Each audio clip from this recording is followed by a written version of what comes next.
Alright, Shalom, giving all praise, honor, and glory unto Yahweh, Bahashem Yahweh Shai, Bahashem Hachodash, double honors to the elders and apostles of Great Millstone that rule well, and Shalom to all you Akim that be pushing this word in faith and in truth, and with sincerity. Once again, I'm back to do another lesson to edify the hopeful elect of the nation of Israel. Now, the nation of Israel consists of you Negroes, Latinos, Hispanics, and Native Americans, West Indians, and West Africans predominantly. However, you will get Israelites who are going to look like the other nations because Israel has been scattered amongst all people, so therefore we're going to look like all people now. But if your seed line by your father goes back to the man in the Bible named Jacob, who was then named Israel, then you too are an Israelite, no matter what you look like, because your nationality is determined by the seed line of your forefathers. So, I want to do a quick lesson here and give a brief testimony. So earlier on, I had to go out to the supermarket, and while I was out, I had to queue up to get into the supermarket because, as you're probably aware, they've got social distancing laws, rules established, where you have to keep 2 meters apart from people when you're queuing up to go into shops and so on and so forth. So I got there and I was queuing up, minding my own business, just chilling. But I noticed that just before I started queuing, a couple stepped off the bus and they started joining the queue before I got there. So they were the people who were just ahead of me. And what I observed is that you had a man and he had his woman with him. But the thing is, his woman, she was with him, but I observed how she was dressed because she is what would be called a PAWG. Now, if people out there don't know what a PAWG is, that's an acronym for fat ass white girl, so-called white girl. I don't know if she was an Edomite or not, couldn't tell, didn't know, didn't care.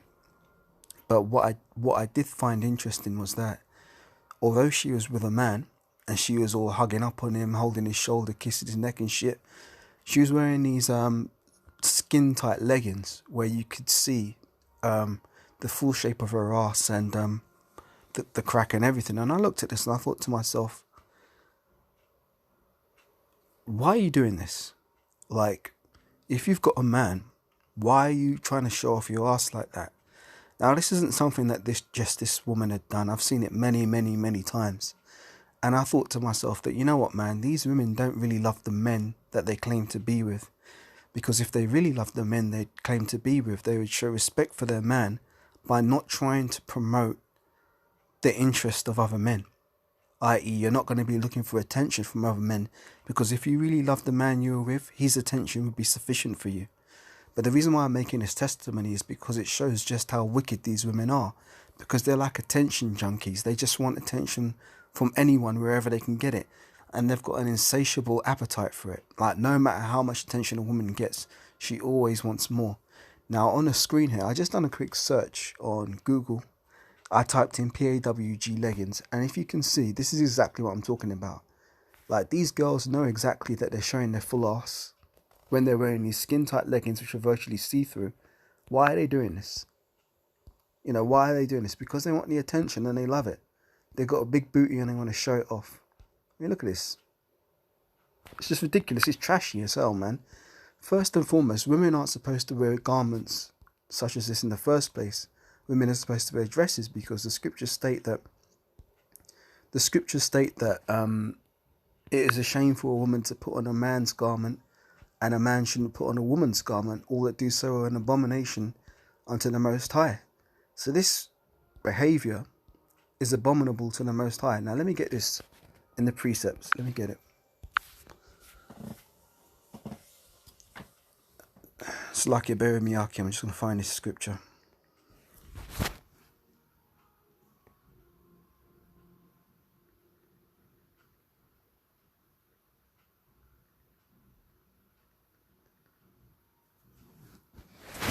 Yeah, I found that one. That's Deuteronomy chapter 22 and verse 5.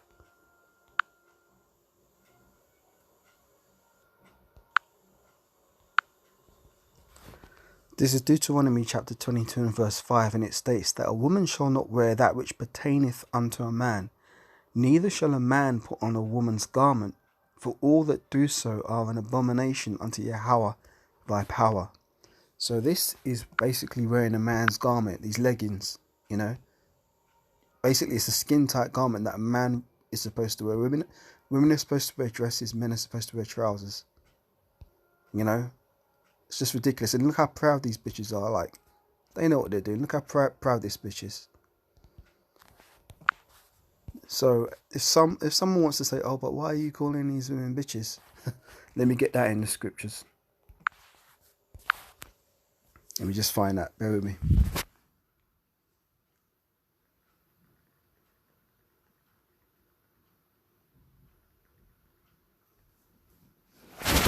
This is the book of Sirach, chapter 26 and verse 25. For those of you who might take offense to me calling these women bitches.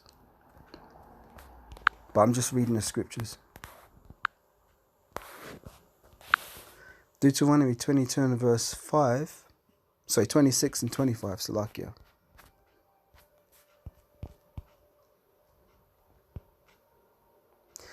Yep, it says, a shameless woman shall be counted as a dog, but she that is shamefaced will fear the Most High. Now, what is the word for a female dog? Let's get it.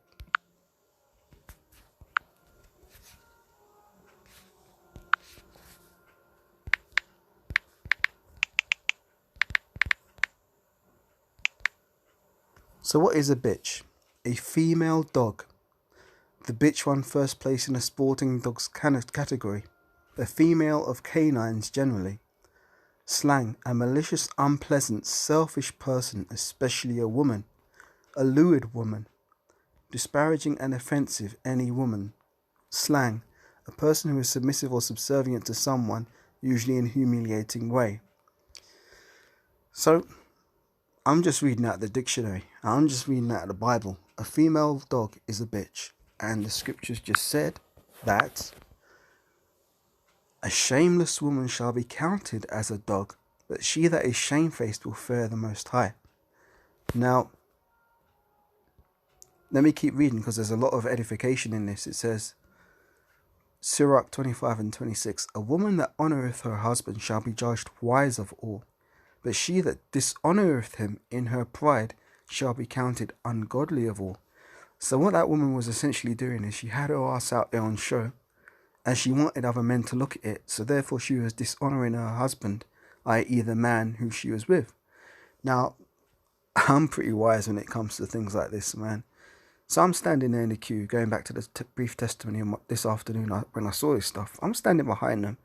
I'm thinking, damn, that woman's got a big ass. But I thought to myself, well, she's already got a man. You don't want to be looking at that. So there I am. And I thought, you know what, I bet this guy is going to turn around to check out if I'm scoping out his woman's backside or not. So I thought, you know what, I've already learned how to stare into oblivion. So I just put that 1,000-yard stare on my face, and sure enough, the dude turned around at some point, is looking at me to see if I'm going to look at his woman, which I didn't.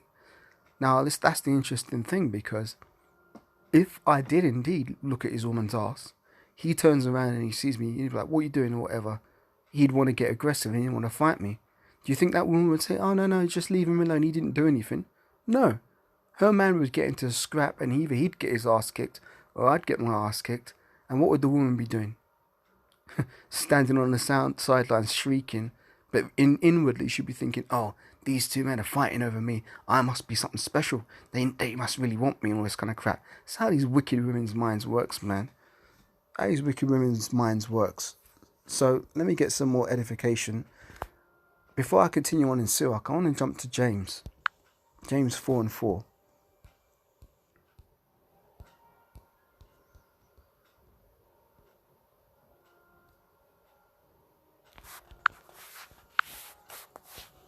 This says, ye adulterers and adulteresses, know you not that the friendship of the world is the enmity with the Most High? Whosoever therefore be a friend of the world is the enemy of the Most High. Now the interesting thing is that this man had a woman, and he looked like, this woman had a man, and he looked like a very worldly man. And as I was, evaluating the situation and assessing things through the spirit, I thought to myself, you know what, man, these two people are of the world, and this is their world, and they're going to perish with it, because these people were just carnal, man. just carnal, lovers of themselves, rather than lovers of the Most High. Now, I don't know if they were Edomites or not. They look like Edomites because they both had leprosy. I don't know. But if they were Edomites, then they're going to burn with this place. And there's no redemption for Edomites anyway. Now, let me see what else I can find for edification's sake. I want to say the one where Yahushua said, whosoever looketh upon a woman to lust after her hath already committed adultery in his heart. Let me see if I can find that one.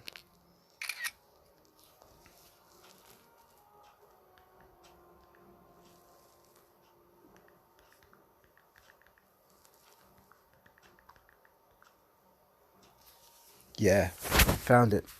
This is the book of Matthew chapter 5 and verse 28.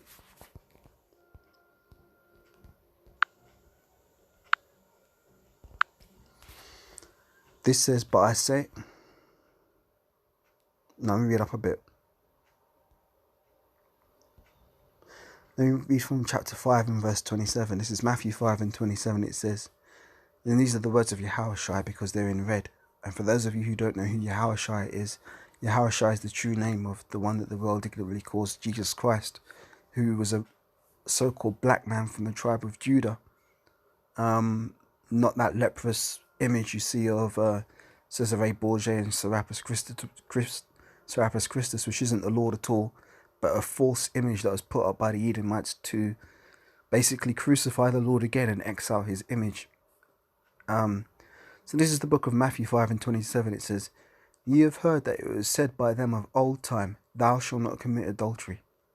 But I say unto you that whosoever looketh on a woman to lust after her hath already committed adultery with her already in his heart. Now, this is a very powerful scripture, and it's something that no man on this earth, I should say no heterosexual man on this earth, has avoided this, because at one point or another we've all looked at a woman to desire after her, whether intentionally or unintentionally. So therefore, in doing so, we've already committed adultery in our hearts. Now here's the interesting thing. This is exactly why we're saved by grace and not by the law, because whosoever break even just one of those laws, you've broken them all. Yeah. But the point I want to make is that these women are trying to get you to lust after them because that's what they desire. They want as many men to lust after them as possible. But what does this lead to? This leads to the potential for adultery, which is why I go back to the point that I said initially. If these women truly loved the men that they were with, they wouldn't be given any opportunity for other men to seek to commit adultery with them. But this is an adulterous generation, and there's no getting around it, man. There's no... that this place is already too far gone. These people aren't going to repent for their wickedness, and these women aren't going to change. That's why these women are going to get destroyed, and rightfully so. And I'll be, Lord willing, if I'm of the elect and I'm going to see salvation, I'm going to be clapping and cheering when I see these women go down, because they were wicked as all hell. Now let me jump back to the book of Sirach, 26th chapter, because there's a lot of meat in there on this topic.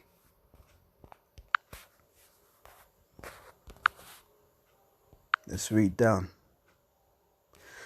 Sirach 26 and 1. Blessed is the man that hath a virtuous wife, for the number of his days shall be double. A virtuous woman rejoiceth her husband, and he shall fulfill the years of his life in peace. A good wife is a good portion, which shall be given to the portion of them that fear the Lord. Whether a man be rich or poor, if he have a good heart towards the Lord, he should at all times rejoice with a cheerful countenance. Now let's jump down. Let's keep going, actually. Let's just read through it. Sirach 26 and 5. There be three things that in mine heart feareth, and the fourth I was sore afraid. The slander of a city, the gathering together of an unruly multitude, and a false accusation. All these are worse than death.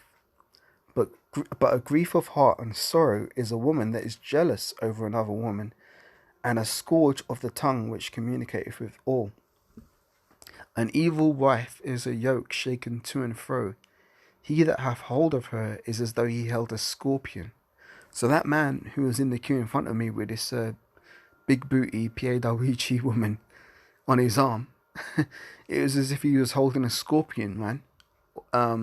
as the scriptures say here, because an evil wife is a yoke shaken to and fro, and he that hath hold of her is as though he held a scorpion. Let's keep going. A drunken woman and a gatherer abroad causeth great anger, and she will not cover her own shame.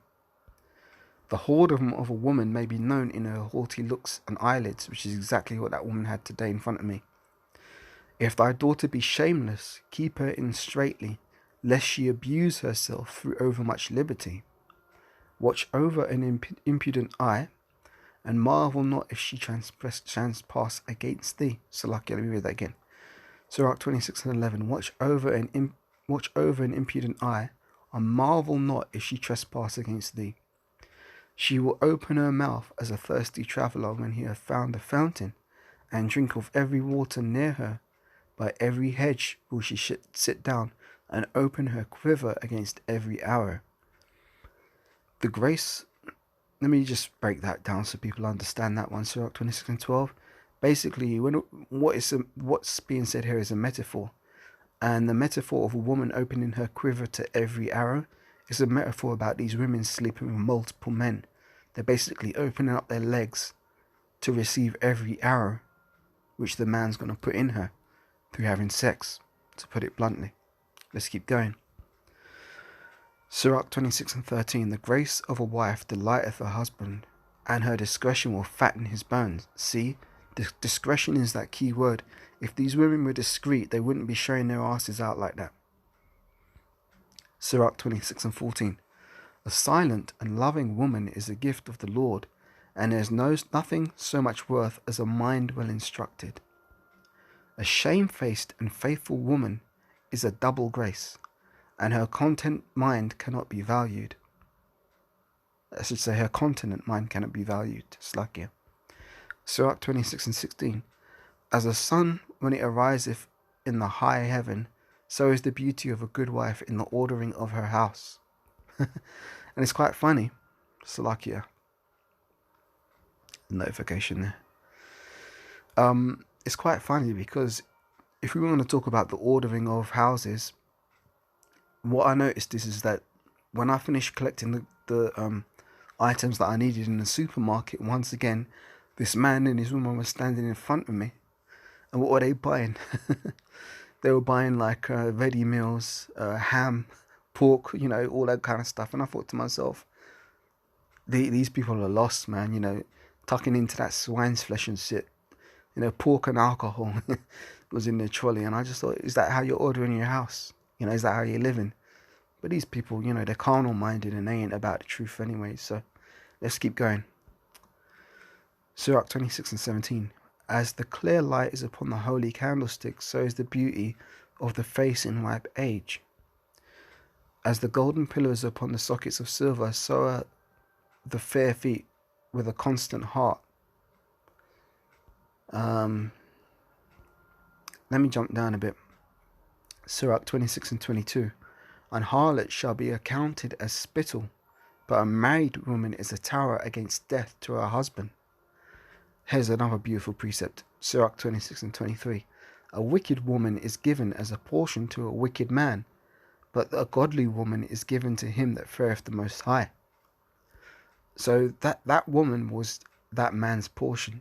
A wicked woman will be a portion unto a wicked man. So they were match made in heaven, so to speak. Let's keep going. A dishonest woman covereth her shame, but an honest woman will reverence her husband. And that's the whole point of this lesson. Let me read that again. Sirach 26:24. A dishonest woman will contemneth shame, but an honest woman will reverence her husband. Once again, a shameless woman shall be counted as a dog, but she that is shamefaced will fear the Lord.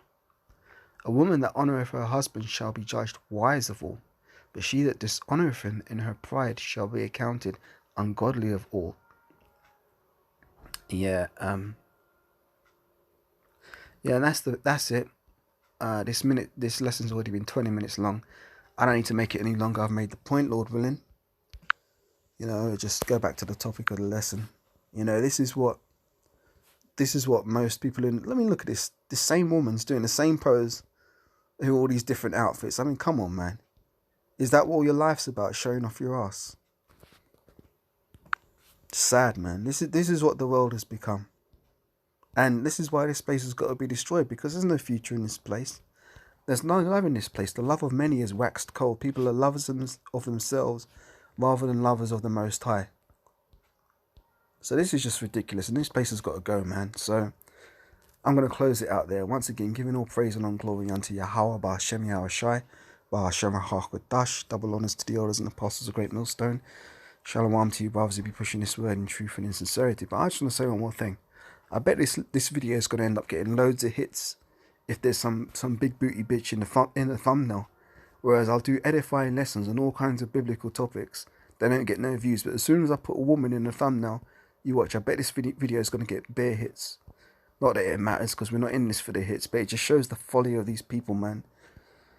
I've said enough. I don't want to say no more. So with that, once again, giving all praise and all glory to the apostles of Great Millstone, who will well, and shalom to all you that are pushing this worth in faith and in truth, pushing this words like in faith and in truth and in sincerity. And with that, I say shalom.